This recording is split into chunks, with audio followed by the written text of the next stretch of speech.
Once you've read the avalanche forecast and know what problems are likely at what elevations and aspects, you need to decide what terrain it's safe to travel in.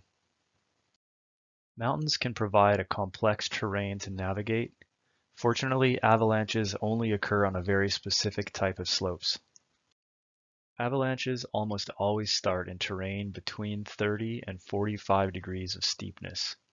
When navigating snowy slopes, you need to be aware of whether you're in 30 to 45 degree terrain or below it, because avalanches can come down into shallower features from above.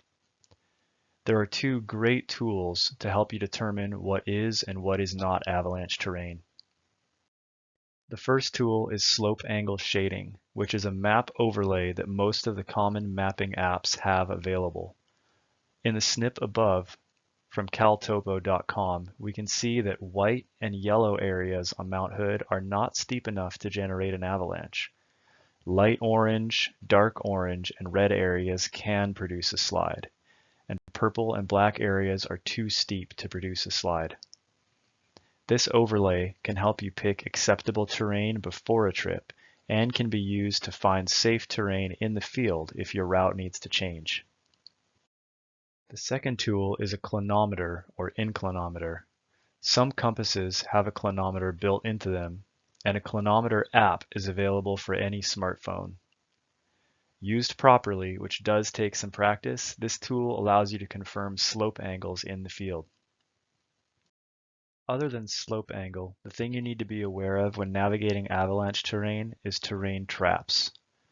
Terrain traps are something downslope from you that would make the consequence of getting caught in an avalanche worse. The most common ones are trees or rocks, which will injure you if you're carried through them in a slide, cliffs you could be pushed off of, and gullies or flat spots that could cause you to be deeply buried in avalanche debris. If you find yourself needing to cross a more suspect slope, be sure to use safe travel practices. Cross as high on the avalanche path as possible.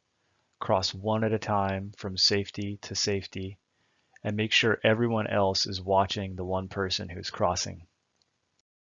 The key takeaway here is to know the areas that avalanches can start in and to learn to recognize terrain traps.